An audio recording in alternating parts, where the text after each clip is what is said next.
Next thing we're looking at in this class is looking at the distance formula and the midpoint formula. So a lot of times in mathematics, as you get further and further along, you start proving formulas that you're using. So let's look at proving or deriving the formula for the distance formula. So let's actually, before we do that, let's recall, because we're going to use this fact when we're deriving this, the Pythagorean theorem. So recall the Pythagorean theorem.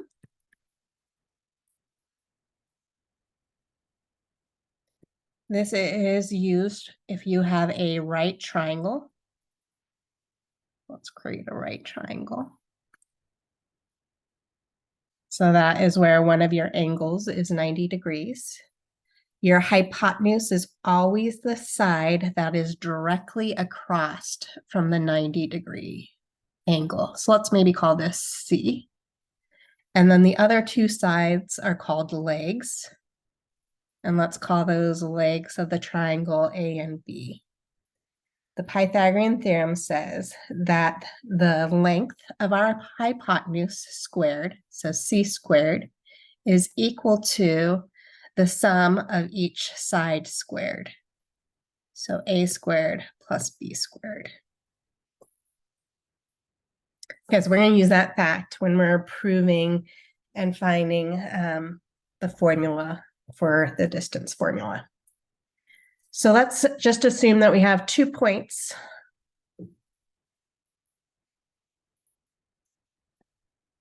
on our graph.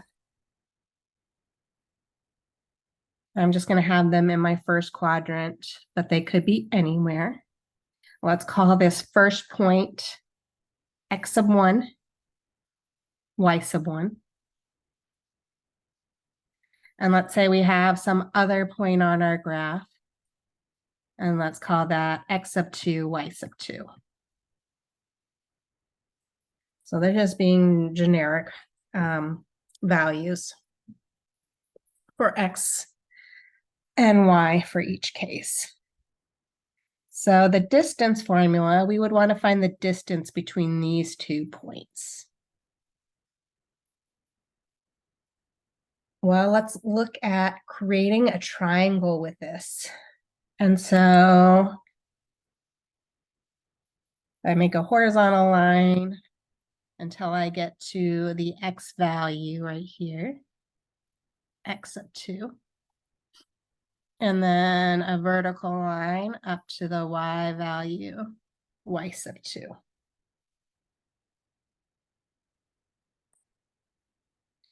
And in this case, I'm going to call it D because I'm going to, what the distance we're trying to find. So let's talk about really quickly the length of each leg of this triangle we just created. Well, down here on the x-axis, this is where x sub 1 is. And I want to find this length in here between x sub 1 and x sub 2.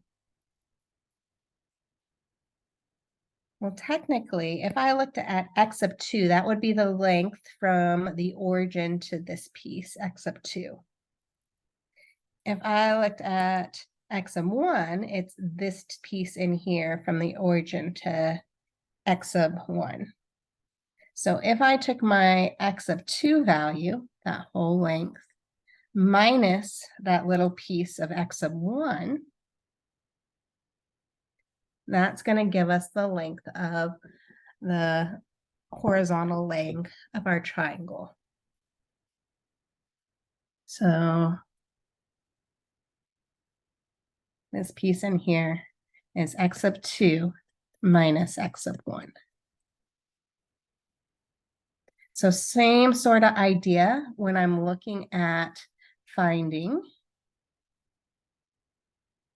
this length of the leg, this vertical length. And so my y value up here is y sub 2. My y value down here is y sub 1. And we want this distance between y sub 1 and y sub 2. So if we looked at the total distance of y sub 2,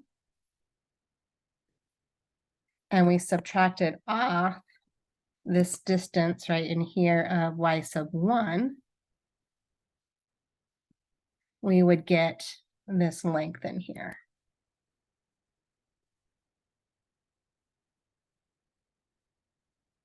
And so this length here is y sub 2 minus y sub 1.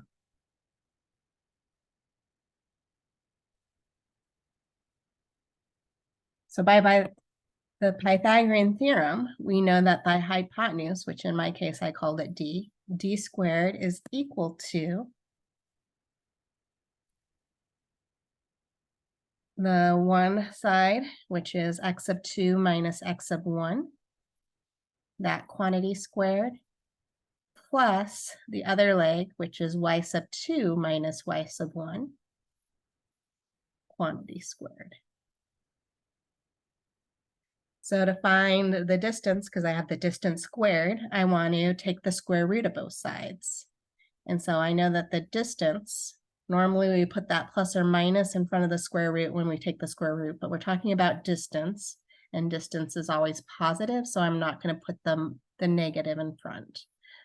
So we have the distance d is equal to the square root of x sub 2 minus x sub 1, quantity squared, plus y sub 2 minus y sub 1, quantity squared.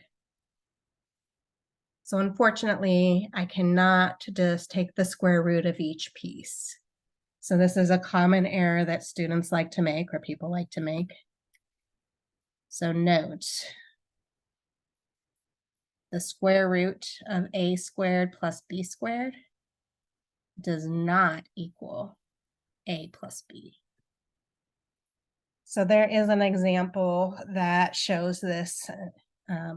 So for instance, if you had 16 plus 9 underneath the radical, this is saying it does not equal the square root of 16, which is 4, plus the square root of 9, which is 3.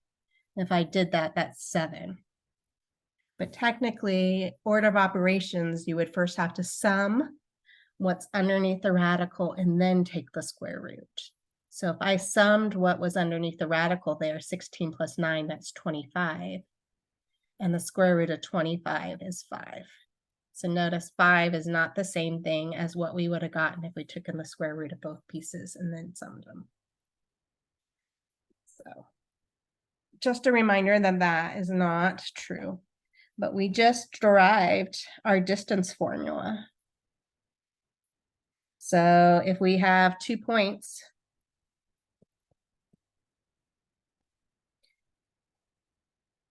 x sub 1, y sub 1, and x sub 2, y sub 2, the distance between those 2 points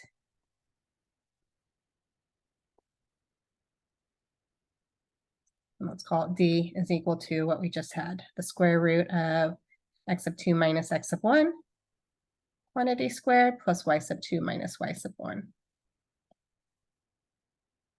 quantity squared.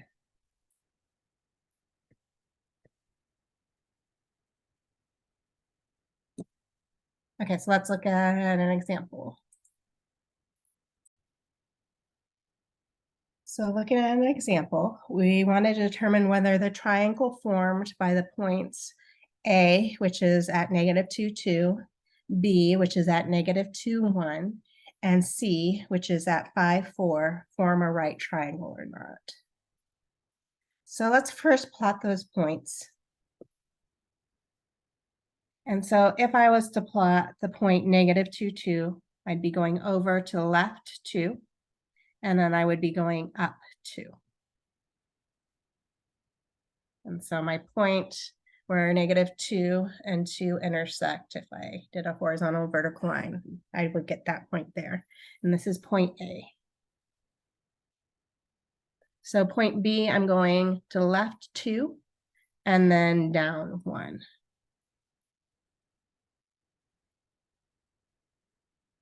And my point C, I'm going to the right 5 and I'm going up 4.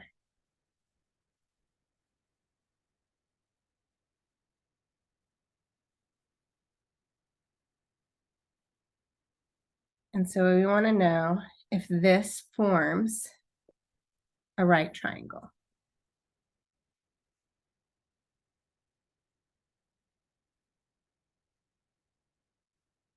So I technically want to find the distance. So if we wanted to find the distance from A to B, so this is equal to the square root. So my change in my x value. So -2 minus a -2. Quantity squared plus the change in my y value. So 2 minus 1 quantity squared.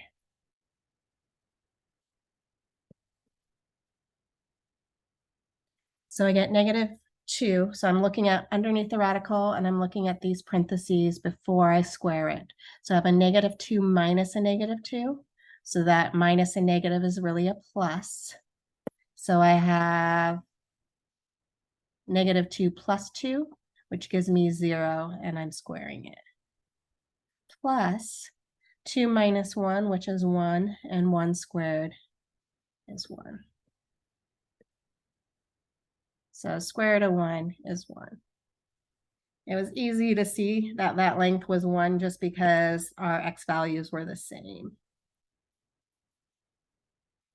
Okay, so from A to B, we have a length of 1.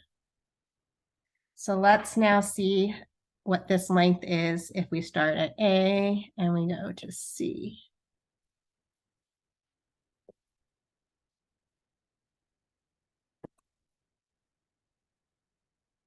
So AC, that length is equal to the square root. So it's the change in my x value.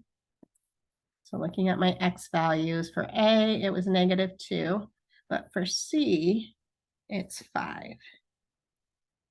So I have 5 minus 2 quantity squared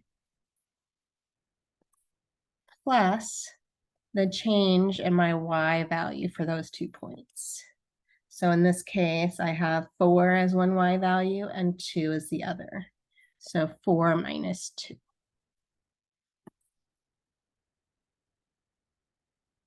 So order of operations underneath the radical, let's first work inside those parentheses and then square it. So we have 5 minus 2, which is 3, and then we're going to square the 3, plus 4 minus 2, which is 2, and we're going to square the 2. So squaring 3, I get 9, plus 2 squared, which is 4. So this gives me the square root of 13.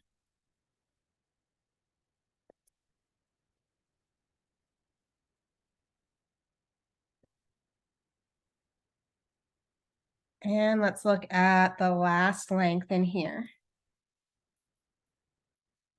which is BC.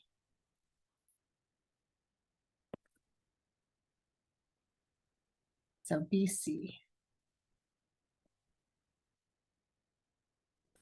So we're looking at the square root, change in the x values, plus the change in our y value. So I'm looking at B and C. So B, my x value is -2 and 5. So if I look at 5 minus -2, and my y value is 1 and 4. So 4 minus 1.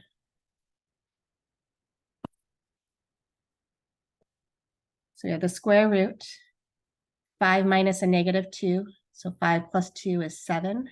And I have 7 squared, plus 4 minus 1, which is 3 squared. So we have the square root of 49 plus 9, which is the square root of 58.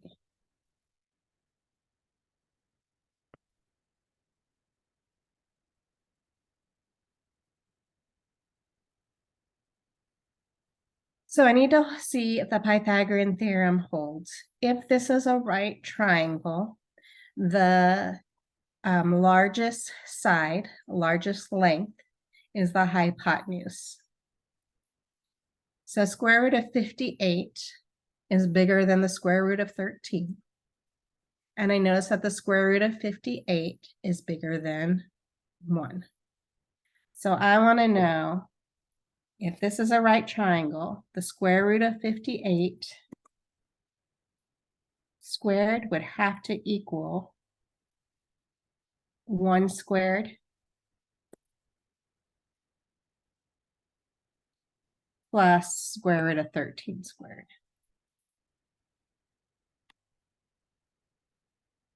So square root of 58 is, squared is 58. We want to know, is that equal? Is that equal to 1 plus 13? 58 does not equal 14. And so no, the 3 points do not form.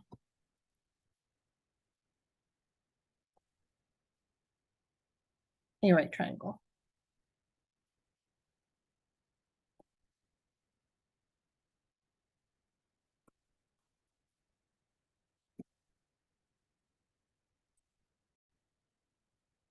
Okay, so if you're given 2 points, you should be able to find the midpoint between those 2 points. So you're looking at the halfway point between those 2 points. So let's say that x sub 1, y sub 1.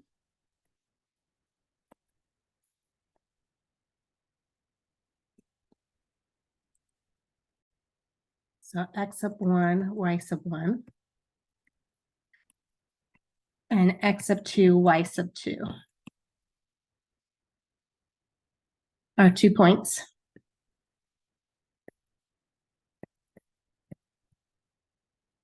Then the midpoint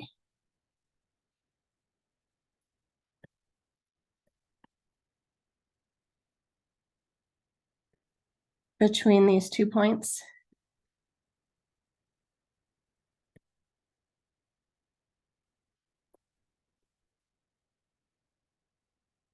is, so all you're doing is you're summing your x values together.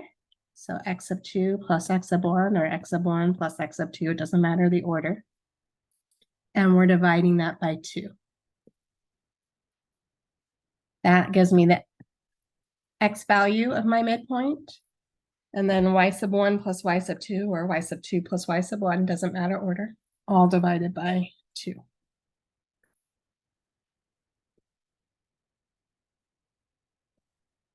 So if you were given that 6, negative 3 is 1 point, and you were given that 4, 2 is another point, let's find the midpoint.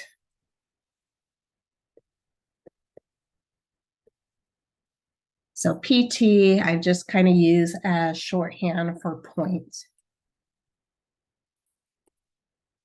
PTS is points, plural. Okay, so again, let's just plot these so we have a visual. And so plotting 6, negative 3 tells me I'm going, my x value is 6, I'm going to the right 6, and then down 3. And then 4, 2, I would go over to the right 4 and up 2. And so we want the midpoint between these 2 points.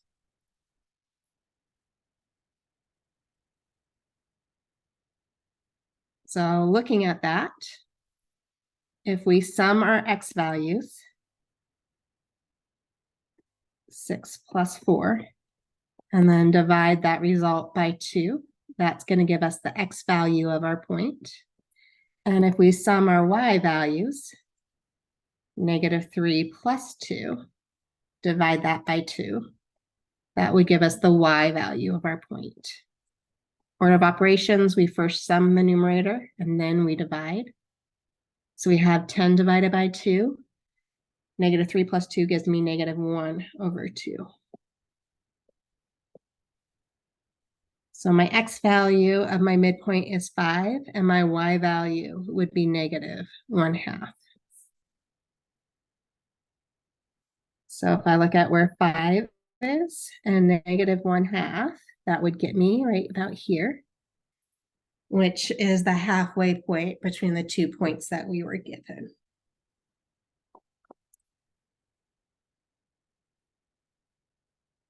So I know I would have gotten something wrong if that point was in the first or second quadrant or third quadrant, because my segment doesn't even cross those.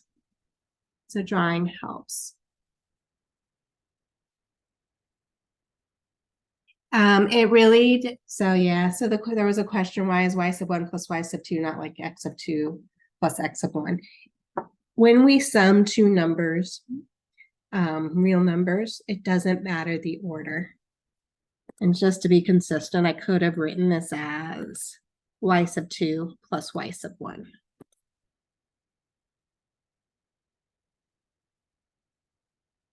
So if I was summing 2 plus 3, that's 5. That gives me the same thing as if I reverse 2 plus 3 as 3 plus 2, which also gives me 5. So the order in there didn't matter, but it looks better, I guess, if it's more consistent.